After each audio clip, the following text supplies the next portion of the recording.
नमस्कार। स्वागत है आप सभी का सुनो कहानी में। आप सुन रहे हैं सुनो कहानी ओरिजिनल राख की गंगा, जिसके लेखक हैं श्री ऋतिक रोशन मिश्रा जी।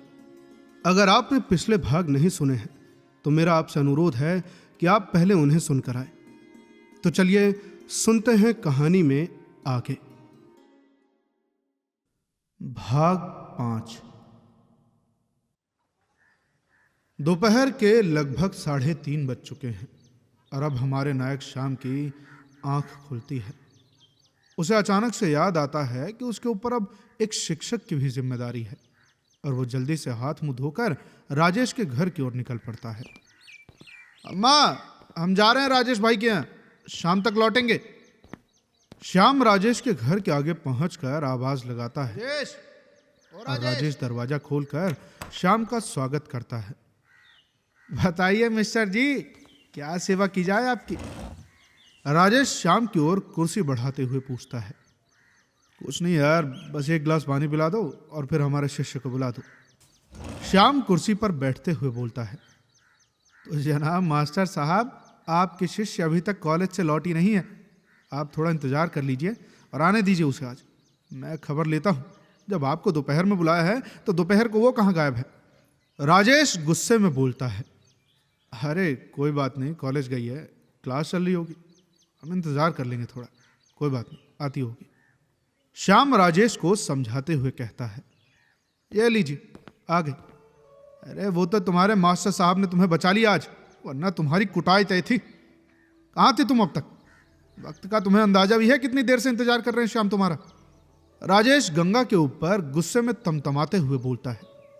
गंगा सोचती है कि आखिर में वही हुआ जिस बात का उसे डर था, और फिर आंसू के 2 मोटे मोटे बूंद उसके आंखों से निकलकर गालों से बहने लगते हैं। अरे नहीं नहीं, आपके भैया ऐसे ही कह रहे हैं, हम तो अभी आए हैं, बस तुरंत आए। अच्छा, आप जल्दी से तैयार हो जाइए और अपनी किताब लेकर आ जाइए जब भी आप तैयार हो, हम आपका इंतजार कर रहे हैं। सुन लिया राजकुमारी गंगा जी, अब जल्दी जाइए और वक्त ना खराब कीजिए। राजेश ये बात गंगा को बोलते बोलते अपनी किताब ले कमरे के अंदर चला जाता है। गंगा कमरे से निकलती है और खाट पर कुछ किताबें रख देती है और फिर कमरे के अंदर चली जाती है। श्याम उसका इंतजार करते करते किताबों पर एक नजर डालता है और कुछ किताबों को उलट पुलट कर देखने लगता है। सर जी, हम आपके लिए चाय बना दें क्या? गंगा श्याम से पूछती है। अरे नहीं नहीं, चाय की कोई आवश्यकता नहीं है, तुम जल्दी से मुंह धो लो और आकर बैठ जाओ, हम लोग आज एक नया पाठ शुरू करेंगे, श्याम कहता है। 2 दिन बीत गए हैं और लखनऊ वाली लड़की की याद श्याम के मन में है तो अवश्य, पर थोड़ी धुंधली पड़ गई है। जब काम में व्यस्त रहता है तो उसे याद ही नहीं रहता कि 2 दिन पहले कोई लड़की थी जिसके नाम का जायका उसके जुबान से उतर भी नहीं रहा था।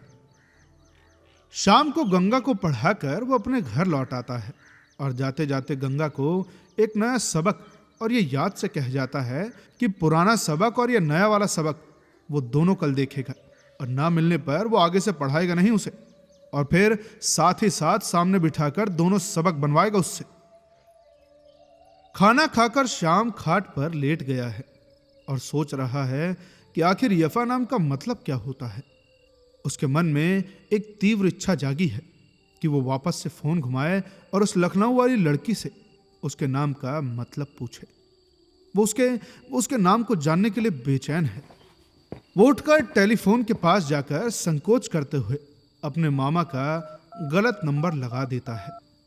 कुछ देर बाद एक आदमी अपने भारी और सख्त आवाज में श्याम को यह जवाब देता है कि यहाँ सफक नाम की कोई भी लड़की नहीं रहती। आवाज से वो व्यक्ति कोई बूढ़ा या अधेड़ उम्र का आदमी महसूस होता है। श्याम सोच में पड़ जाता है कि क्या उससे फिर कोई गलत नंबर लग गया है या फिर उसे उस लखनऊ वाली लड़की का नाम नहीं बोला गया। इसके बाद वो दोबारा फोन करने की हिम्मत नहीं करता। रात भी हो गई है और यूं किसी लड़की के यहाँ बार बार फोन करना सही भी नहीं रहेगा। कुछ देर यूं ही आंगन में टहलने के बाद वो सो जाता है और सुबह दोबारा सैर को निकल जाता है।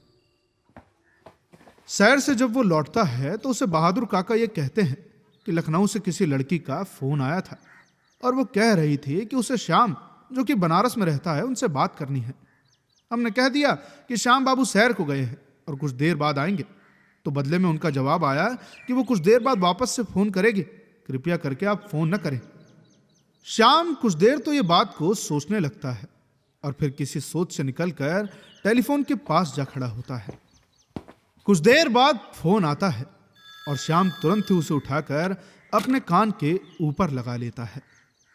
आप ये बात अच्छे से समझ ले कि आप यूं किसी के यहां रात को कॉल नहीं कर सकते, उनके घर की बेटियों को नहीं पूछ सकते। लड़के की आवाज में थोड़ी कड़वाहट और गुस्सा भरा था। श्याम को समझ नहीं आता कि वो क्या कहे और फिर वो कहता है, हमें माफ कर दे, हमें मालूम नहीं था कि आपके पिताजी आप पर गुस्सा होंगे और हमें तो केवल आपके नाम का मतलब पूछना था। लो, किसी के भी अब्बू गुस्सा होंगे। अगर कोई लड़का रात को उनकी बेटी का गलत नाम लेते हुए उससे पूछेगा, आप ही बताइए, गुस्सा नहीं होंगे? आप दोबारा फोन न करें, हम कह देते हैं, और हमारे नाम का मतलब आप जानकर क्या करेंगे? और ये कहते हुए लड़की फोन जोर से रख देती है।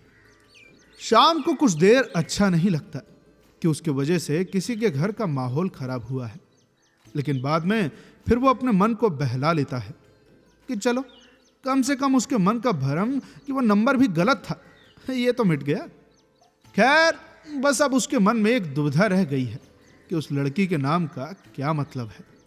लेकिन उसने ये सोच रखा था कि अब वो दोबारा फोन नहीं करेगा और कुछ वक्त में सब भूल जाएगा।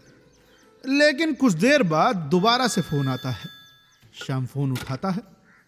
हमारा नाम सफक नहीं, यफा है, और यफा का मतलब होता है खूबसूरत। बेहद अदब और मीठे स्वर में उस लड़की ने जवाब दिया, खूबसूरत। ओह, आई सी। अच्छा, वैसे सफक और यफा तो एक सा लगता है, फिर आपके पिताजी को कैसे समझ नहीं आया कि हम कल रात को आपसे बात करना चाहते थे? श्याम जवाब देता है, उन्होंने आपको पहचाना नहीं होगा, और फिर कोई हमें कॉल करके यूं नहीं पूछता, और हमारे अब्बू हमें यफा बुलाते भी नहीं है, तो उनके जहन से उतर गया होगा।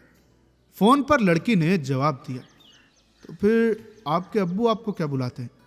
श्याम पूछता है। सफिया, लड़की ने जवाब दिया।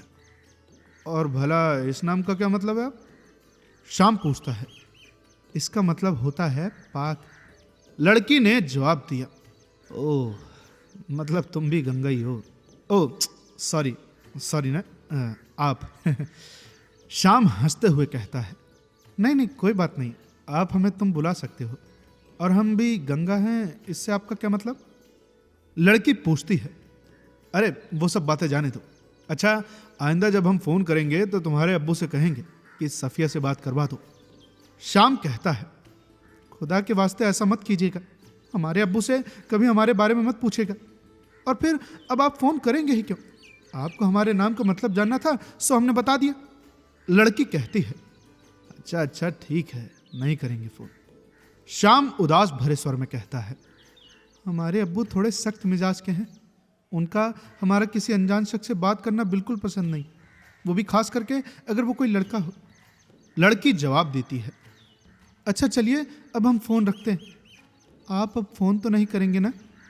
लड़की कहती है, चलिए, आप कहते हैं तो हम फोन नहीं करेंगे, लेकिन इंतजार जरूर करेंगे। श्याम जवाब देता है। इसके बाद कुछ पल फोन पर रहने के बाद सफिया कोई जवाब न देकर फोन को रख देती है। श्याम को पहले नाम के बजाय उस लड़की का दूसरा नाम काफी पसंद आता है। इसकी वजह सफिया को बोलने में आसानी और उसको वो नाम गंगा सा लगता है। सफिया का मतलब पाक यानी पवित्र, जैसे कि गंगा। अब उसका बाकी का दिन सामान्य रूप से गुजर जाता है। कॉलेज जाते और फिर गंगा को पढ़ाते और शाम में सफिया के बारे में सोचते और उसके फोन का इंतजार करते करते उसकी आंख लग जाती है और अगली सुबह हो जाती है। अगले दिन सुबह शाम सैर को नहीं जाता है। उसे याद आता है कि बीते दिन जब सफिया का फोन आया था तो वह शहर को गया हुआ था, तो इस बार वो उस मौके को नहीं छोड़ना चाहता और वो फोन के आसपास और आंगन में टहलना शुरू कर देता है। वो कहते हैं ना जनाब कि धैर्य रखने से चीजें अवश्य मिल जाती हैं, और शाम का धीरज रंग लाता है। सुबह करीब 6 बजे फोन की घंटी बजती है। श्याम तत्काल से फोन को उठा लेता है और कहता है,